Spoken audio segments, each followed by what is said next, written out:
Well, folks, welcome back. Today we have a new poll out of the state of Georgia showing current incumbent Democrat Senator Jon Ossoff leading every single Republican except one, but still leading every Republican that he could potentially face up against in 2026. This is a critical race for the Republican Party, and the numbers are raising eyebrows. So today we are going to break down this new poll that we have out and analyzing the 2026 Senate race in Georgia. So the big question is, why does this matter? You know, the 2026 midterms are shaping up, and especially in Georgia, to be an extremely fierce battle with, I wouldn't say control of the Senate on the line, because at the end of the day, even in the worst case scenario, I believe Republicans will still hold on to control of the Senate at the end of the day. Republicans currently hold a 53-47 majority. Here's my prediction as of right now going into the 2026 midterms for the Senate races. And for Republicans, Georgia is probably their best shot they have to flip a Democrat-held seat. Georgia is a very purpley state. It was won by Donald Trump by roughly, 2.2 percentage points? 2.2 percentage points in 2024. Obviously, it voted for Biden by a quarter of a point in 2020, voted for Trump in 2016 by 5 points. This is a state that Republicans can win in. They can 100% win in the state of Georgia. And Georgia's purple state, like we said, where Trump narrowly wins it, beats out Kamala Harris, but they have 2 Democrat senators, which makes it a must-win for the GOP to solidify their hold on Georgia. And Republicans already screwed up once in 2022. They nominated a bad candidate in 2022 and allowed Raphael Warnock to get a full 6 years in the Senate. Now we have Jon Ossoff, who was elected in 2021 alongside Raphael Warnock and is up for re-election. He's a young guy. I think you could say he's a media-savvy guy who I think tries to appeal to moderates. I think he's starting to lose some of his appeal with moderates, but ultimately that's how you win in Georgia. You have to be able to appeal across the line. We'll see how Republicans and moderates and independents feel about him after 6 years in the Senate. But still, he was able to win in 2020. Yeah, you have to give him credit there. And polls suggest right now that Ossoff is in a decently strong position to win re-election relative to the type of state he's in. He is leading with almost every tested Republican except one, which he's in a statistical tie. So this is a new poll that we have out here probably within the last 3 weeks. This poll came out here. Now, this was some good news for the Republicans. A generic U.S. Senate ballot shows that Republicans have 48%, Democrats have 44% in a generic U.S. Senate ballot. But then when you look at actual individuals, and here's where Republicans really got screwed. Look at this. Donald Trump, 46% approval rating in the state of Georgia. Brian Kemp, almost a 60% approval rating. I want to talk about why the Republicans are really missed out with Brian Kemp. Look at it right there. And look at this. Jon Ossoff, 44%, 37%. He's not underwater. It looks like there's more people who just don't have an opinion of him, which would probably go in his favor, if anything, if we get to this election. Now, looking at an actual matchup between 2 candidates, the only candidate that is leading Jon Ossoff, but isn't technically a statistical tie, is Brad Raffensperger. 44.3% to 44.1%. Raffensperger is leading Jon Ossoff in this potential matchup here, with roughly about 11.5% of the electorate undecided here. Look at every other candidate. Buddy Carter's trailing behind Jon Ossoff by 4 points. Kelly Loeffler, which would be a terrible idea to nominate her again, is falling behind by roughly 4 percentage points. Same thing here. Mike Collins, little closer race. He's got about 2.5 points here. He's behind Jon Ossoff. That still statistical tie, but not as close as it was with Raffensperger. You look at John King, the insurance commissioner. Okay, he's running about 2.6 percentage points behind Jon Ossoff, with roughly 13% of the electorate undecided here. So the good news that what you're taking out of this, and I shouldn't say the good news, but what can you take out of it? A generic Republican beats a generic Democrat. A generic Republican can beat Jon Ossoff. Number 2, Brad Raffensperger. As much as Republicans do not like him, at the end of the day, you have to be able to win in a general election. If you can win a primary, that's great. There's millions of people who could probably win primaries by saying the most radical things. But can you actually get out in front of the electorate and win a general? That's the true test. And Raffensperger, he's won statewide. And I guess you can say so is John King. John King's won statewide as well. But Raffensperger, he is leading Ossoff in this election. I think Republicans should take notes here. I'm not saying that he should be the nominee. I think we should really consider the electability factor in this election. It's going to be a big, big factor here. Who can Republicans actually elect? Who can actually defeat Jon Ossoff? Remember, Jon Ossoff, the guy's got what, like $11 million cash on hand right now. Now, obviously, this is from the end of March. We should get some new numbers here in the next week or so. But he had raised about $31 million by the March before election year. That's quite a lot of money. Remember, go back to 2020. Between the two Senate races in Georgia, Democrats, I think, spent upwards of like $900 million. But this poll isn't just a fluke, I would say. Look here. Jon Ossoff consistently beating John King in polls. Now, do I think that John King's not even going to break 40%? No. This is going to be a 1, 2, 3, maybe 4 point, maybe 4 point race. I don't think anyone on the Republican side is going to be below like 45%, if I'm being 100% honest. Now, if you put someone out there who's pretty crazy, okay, maybe. But look at this. Raffensperger tied. But look at this. Brian Kemp beats Jon Ossoff in every single poll. Not one poll, not two polls, not just a fluke. Every single poll that was taken up until April, Brian Kemp was leading in. Go back, look at his approval ratings. As much as you may not like Brian Kemp, Republicans have he has a 60% approval rating in the state. A 60% approval rating.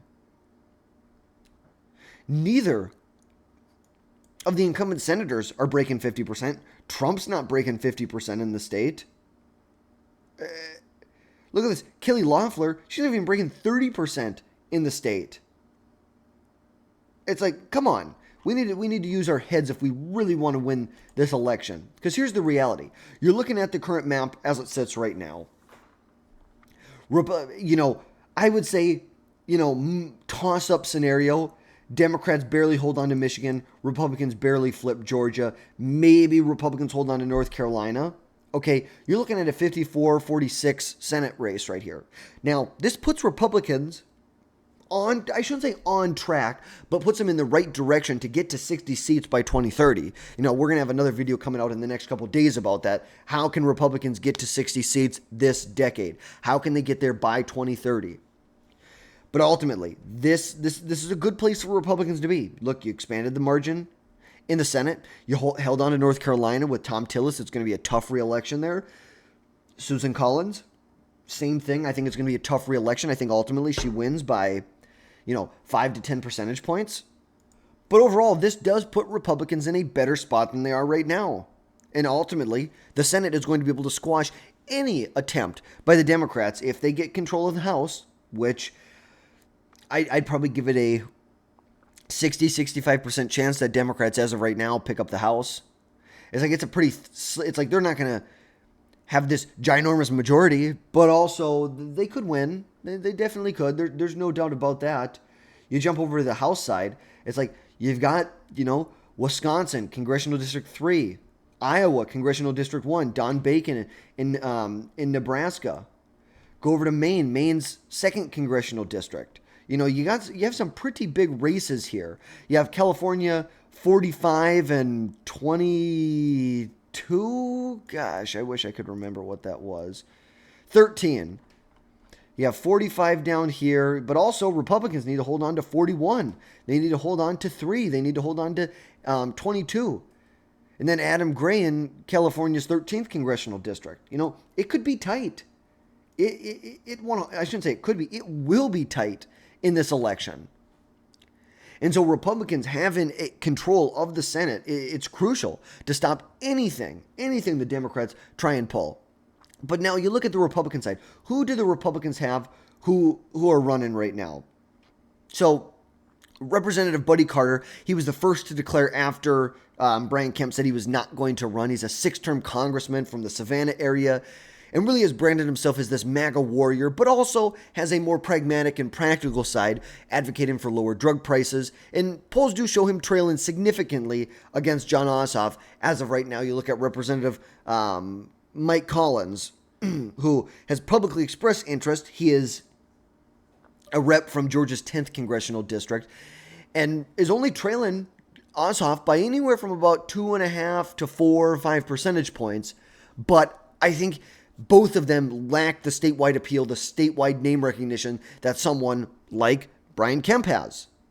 Ultimately, I think Buddy Carter, I don't know if he would be the best candidate in this race, but I think he could be a good candidate. Others like Rich McCormick, Agricultural Commissioner Tyler Harper, Insurance Commissioner John King have all declared, but definitely are lagging in the polls as of right now. Well, then, of course, Marjorie Taylor Greene. Donald Trump saved the state of Georgia. We're actually going to have a video either coming out later today or tomorrow about this, talking about how Donald Trump saved the state of Georgia by really convincing Marjorie Taylor Greene to not run in the Senate race in 2026.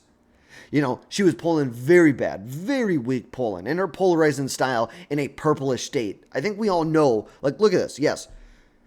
When you have a good, solid Republican, and I hate to say establishment Republican, but how do I say this? A non-MAGA warrior Republican, you win. Go back to 28. Oh my gosh, I skipped right over it. 2022. Look at this. Georgia. Brian Kemp wins by 8 points in the state. At the same time, when Raphael Warnock wins by 3 points. Okay, it shows. Okay, you know, the other probably best candidate that could be in this race is Attorney General Chris Carr. He's running for governor, so obviously that takes him out of the race. But you need someone who has that statewide appeal, and maybe that's why we should be looking at Raffensperger. I'm not saying he's the best. I'm not saying he's my ideal. If all of his policies lived in a vacuum, he's exactly who I want. No, of course not. Of course not. None of these people are exactly who I want. But we need to talk about the electability factor. Think about the electability factor when you're doing this. Remember, Kemp was the GOP's golden goose. 60% approval rating, strong fundraising, crossover appeal in the state with moderates, especially in the suburbs around the Atlanta area. Some places, there's some of the most blue counties in America right here. Brian Kemp had crossover appeal here. You know, and if Brian Kemp would have run, he would have been the next senator. Without him, Republicans, you know, this is a toss-up. And I've said it many times that this would have been a lean Republican state if Kemp was in the race. Without him, it's a toss-up. It is. But also, Kemp, he would have cleared the primary. That was the big thing. Republicans would not focus on attacking each other. They would focus on attacking Democrats, which is what they need to be doing. And Republicans need a candidate who can unify and unite fiscal conservatives, who can unite MAGA conservatives, someone who can secure the border, who can win back with suburban voters in like Cobb County. You know, like we said, look at these counties around Georgia. Right down here, Newton County, Henry County, Rockdale County, DeKalb County, Fulton County, Clayton County, Douglas County. These are the counties where Republicans need to make gains. This is where they need to make gains here. And yes, you can run as a MAGA warrior, as this MAGA candidate to fire up the base, but you 100% risk alienating the moderates, the independents, the suburbanite voters that you need. And I think maybe Mike Collins shows some promise for that, but definitely needs to build his name recognition statewide. Because when you're going up against someone like Ossoff, who has $11 million cash on hand right now, like we said, the two races in 2022 cost upwards of $1 billion, $900 million. We're going to expect a similar fight like that.